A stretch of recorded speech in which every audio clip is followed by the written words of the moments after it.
One look was all it took. This was where I was meant to be. The hills reminded me of Scotland, so I named the delta Fintry. Originally, I bought 1,174 acres for $22,500. But by the time I died, I'd more than doubled that, 2,520 acres, or 1,929 hectares, if you prefer. It was a big game hunter's paradise, and hunt I did, with pack horses, a guide, and a few friends. I'd be off in the wilds for weeks at a time, but there were other things to do too.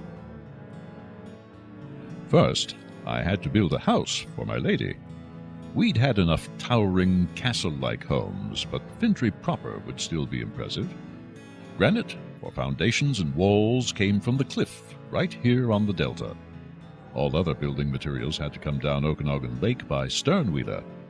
The furniture, beautiful antiques, came all the way from Britain.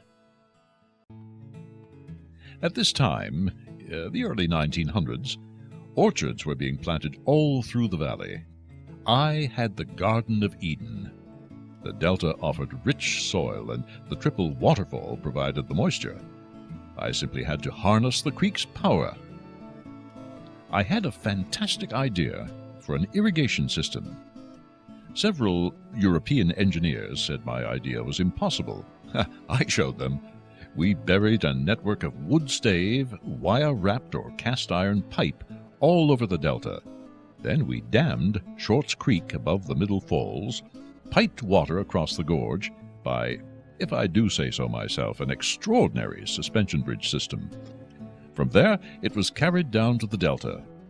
Of course, there was terrific water pressure by that time, enough to grind grain, run a sawmill, and channel water through those underground pipes to all the houses, gardens, and orchards.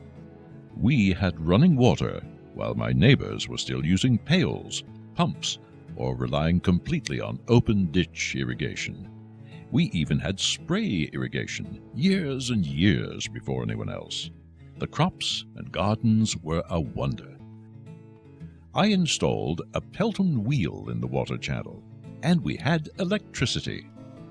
Rather amazing for that time and that isolated an area.